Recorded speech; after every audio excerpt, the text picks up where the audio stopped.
UHoseya 11. Lapho u-Israyeli esengumntwana ngamthanda. Ngayibiza indodana yami iphume eGibhithe. Lapho bebabiza, kwaba yilokhu besuka kubo. Babahlabela obali, bashisela izithombe ezibaziweyo impepho.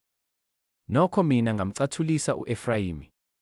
Ngabaphatha ngezingalo zami, kepha abazanga ukuthi ngabaphulukisa.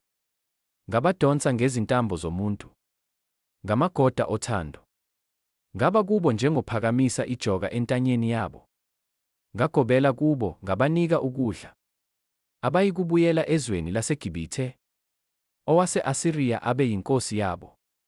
Ngokuba benqaba ukubuya, inkemba iyakutheleka emizini yabo, iqede imigoqo yayo, ibadle ngenxa yeziluleko zabo.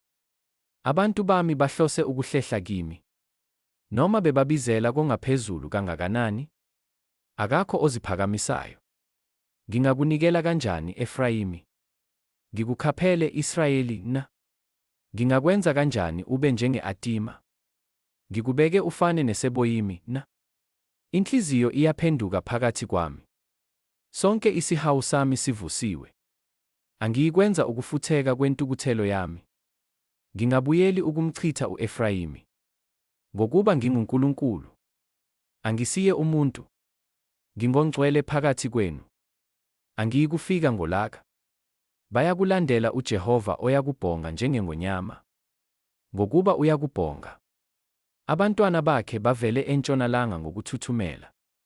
Bayakuvela ngokuthuthumela eGibhithe njengezinyoni, nanjengejuba ezweni lase-Asiriya. Ngibahlalise ezindlini zabo, usho uJehova. U-Efrayimi ungizungezile ngamanga, nendlu yakwa-Israyeli ngenkohliso. UJuda usazulazula kuNkulunkulu nakongcwele othembekileyo.